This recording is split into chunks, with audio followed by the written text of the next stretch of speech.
काले घने बादल पूरे आसमान पर छा गए थे। तेज हवा पेड़ों को झुका रही थी।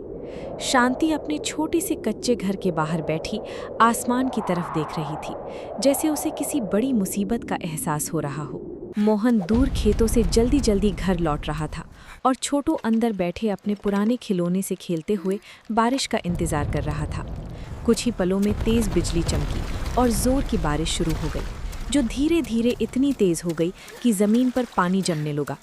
शांति ने घबराकर मोहन को आवाज लगाई और छोटू को अपने पास बिठा लिया। मोहन ने दरवाज़ा बंद करने की कोशिश की, लेकिन पानी जोर से अंदर घुसने लगा। छोटू डर के मारे रो रहा था और शांति उसे चुप कराने की कोशिश कर रही थी, लेकिन उसकी अपनी आवाज़ भी कांप रही थी। मोहन ने तुरंत फैसला लिया और छोटू को कंधे पर बिठाकर छत की तरफ बढ़ने लगा, जबकि शांति दीवार पकड़कर मुश्किल से उनके पीछे चढ़ रही थी। हर कदम पर उनका बैलेंस हिल रहा था और नीचे तेज बहते पानी की आवाज़ और तेज हो रही थी, जैसे वो सब कुछ अपने साथ ले जाना चाहता हो। किसी तरह तीनों छत पर पहुंच गए, लेकिन वहां भी सुरक्षा का कोई भरोसा नहीं था, क्योंकि पानी लगातार बढ़ रहा था और बारिश रुकने का नाम नहीं ले रही थी। ठंड और भूख से छोटू का हाल खराब हो रहा था और मोहन उसे संभालते संभालते खुद भी कमज़ोर पड़ने लगा। शांति ने अपनी पुरानी शॉल उतारकर छोटू को ओढ़ा दी और खुद कांपते हुए उसे देखकर बस मुस्कुराने की कोशिश करती रही। रात धीरे धीरे और अंधेरी होती गई और हर तरफ सिर्फ पानी ही पानी दिख रहा था। किसी मदद का कोई निशान नहीं था। मोहन की आंखों में बेचैनी बढ़ रही थी, क्योंकि उसे समझ नहीं आ रहा था कि वो अपने परिवार को कैसे बचाए।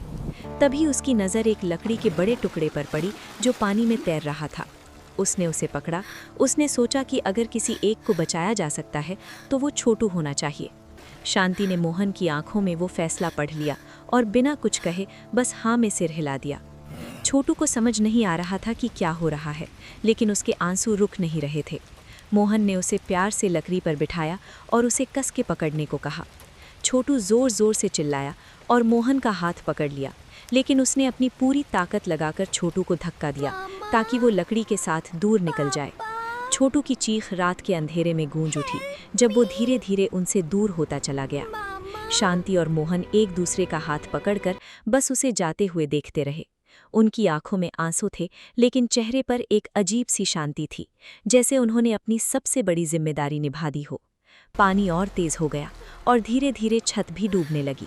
उनके पैर फिसलने लगे और कुछ ही पलों में वो तेज बहते पानी में गायब हो गए। सुबह जब बारिश रुक चुकी थी और रेस्क्यू टीम गांव में पहुंची, तो हर तरफ तबाही का मंजर था। टूटे हुए घर, बिखरी हुई जिंदगी और गहरी खामोशी। कुछ दूर एक लकड़ी के टुकड़े से चिपका हुआ छोटू बेहोशी की हालत में मिला, जिसे तुरंत बचा लिया गया।